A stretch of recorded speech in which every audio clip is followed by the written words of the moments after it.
Bismillahirrahmanirrahim. Assalamualaikum warahmatullahi wabarakatuh. Saudaraku dimanapun Anda berada, selamat berjumpa kembali bersama Mang Akia. Semoga kita selalu dalam keadaan baik dan kebaikan selalu menyertai kita semua, amin. Hari Jumat adalah hari ke-6 dalam satu pekan menurut kalender Hijriah. Banyak amalan sunnah yang bisa kita kerjakan di hari Jumat terkait dengan berbagai keutamaannya. Dari Abu Hurairah, Nabi SAW bersabda, "La tatlu'u syamsu wa la taghrubu ala yaumin afdol mi yaumil jum'ah." Tidaklah matahari terbit dan tenggelam pada suatu hari yang lebih utama dari hari Jumat. Hadis riwayat Ahmad. Pada hari Jumat juga terdapat beberapa kejadian luar biasa, sebagaimana disebutkan dalam hadis yang diriwayatkan Abu Hurairah, di mana Nabi SAW bersabda, "Khairu yaumin tala'at alaihi syamsu yaumul jum'ah fihi khuliqa Adam wa fihi udkhila jannah wa fihi ukhrija minha wa la taqumus sa'ah illa fi yaumil jum'ah." Hari yang baik saat terbitnya matahari adalah hari Jumat. Hari tersebut adalah hari diciptakannya Adam, hari ketika Adam dimasukkan ke dalam surga, dan hari ketika Adam dikeluarkan dari surga.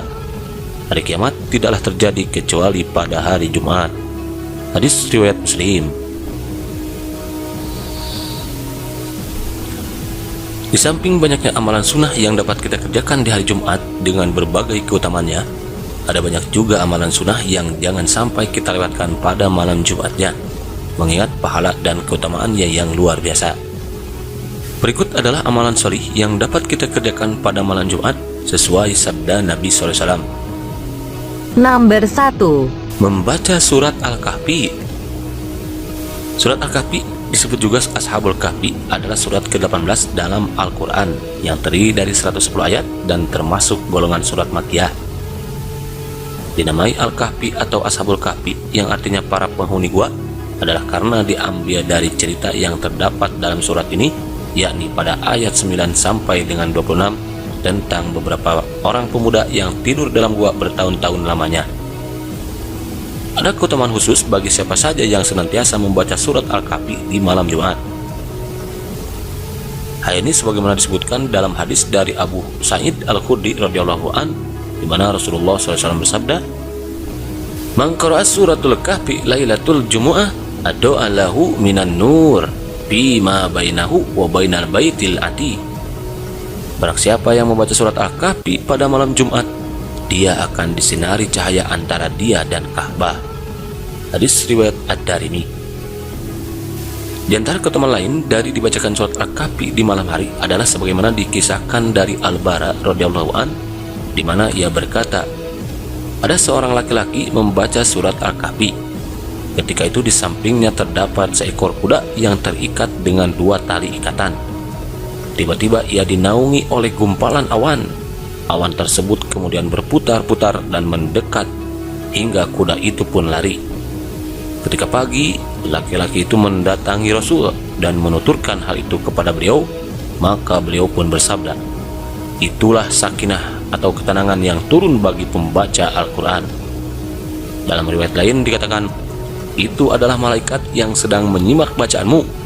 Sekiranya kamu terus membaca, niscaya pada pagi harinya manusia akan melihatnya dan malaikat itu tidak bisa menutup diri dari pandangan mereka." Hadis riwayat Muslim nomor 1327. Nomor 2. Membaca surat As-Sajdah dan surat Al-Insan pada salat subuh hari Jumat. Dari Abu Hurairah radhiyallahu an, ia berkata, "Anna Nabiyya sallallahu alaihi wasallam kana yaqra'u fi subhi yaumal jumu'ah bi alif lam mim tanzil fi raqatil ula wa fi tsaniyah hal ata 'alal insani hinum minad dahri lam yakun syai'an mazkura." Nabi SAW biasa membaca pada salat subuh pada hari Jumat alif lam mim tanzil, yaitu surat As-Sajdah pada rakaat pertama, dan hal ata 'alal insani hinum minad dahri lam yakun syai'an mazkura, yakni surat Al-Insan pada rakaat kedua. Hadis riwayat Muslim nomor 880. Adapun di antara hikmah membaca kedua surat tersebut di subuh hari Jumat ialah untuk mengingat penciptaan Adam dan kondisi hari kiamat. karena keduanya terjadi pada hari Jumat. Ibnu Dahiyah menjelaskan, ada pula yang berpendapat bahwa kesunahan membaca surat tersebut dikarenakan di dalamnya ada sujud sajadah. Sebab itu Ibnu Abi Saibah meriwayatkan dari Ibrahim An-Nakai bahwa kita disunahkan membaca setiap surat yang terdapat di dalamnya ayat sajadah pada subuh hari Jumat.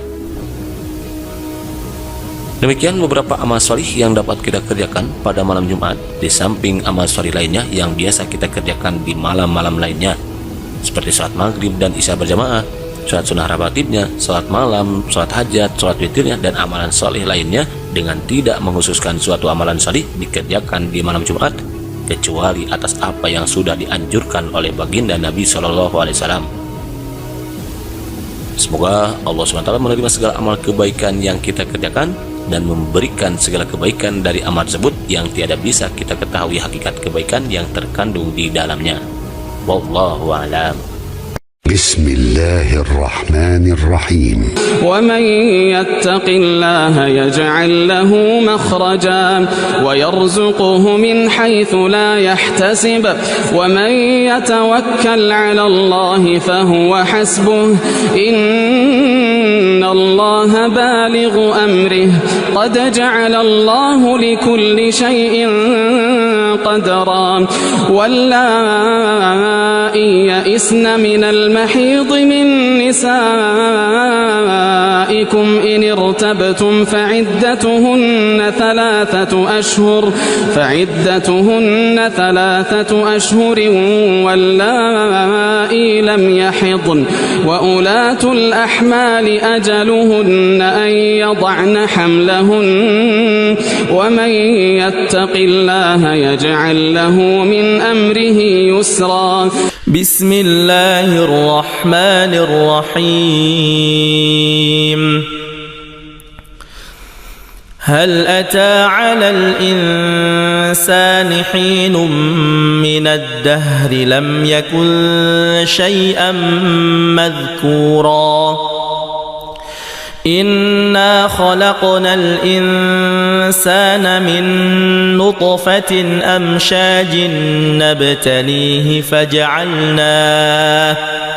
فجعلناه سميعا بصيرا إنا هديناه السبيل إما شاكرا وإما كفورا إنا أعتدنا للكافرين سلاسل وأغلالا وسعيرا إن الأبرار يشربون من كأس كان مزاجها كافورا عينا يشرب بها عباد الله يفجرونها تفجيرا يوفون بالنذر ويخافون يوما كان شره مستطيرا ويطعمون الطعام على حبه مسكينا ويتيما وأسيرا إنما نطعمكم لوجه الله لا نريد منكم جزاء ولا شكورا إنا نخاف من ربنا يوما عبوسا قمطريرا فوقاهم الله شر ذلك اليوم ولقاهم نضرة وسرورا وجزاهم بما صبروا جنة وحريرا متكئين فيها على الأرائك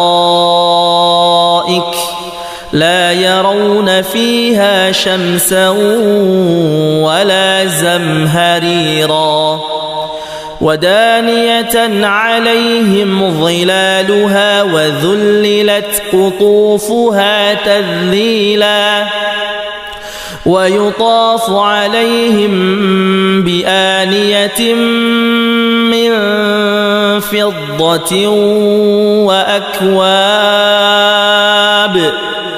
وأكواب كانت قوارير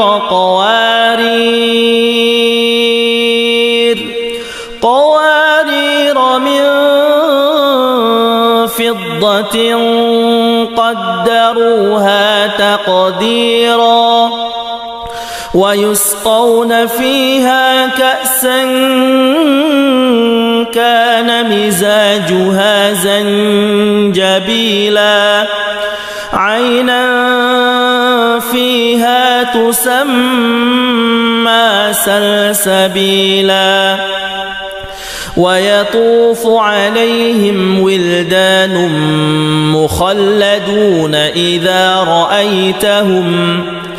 إذا رأيتهم حسبتهم لؤلؤا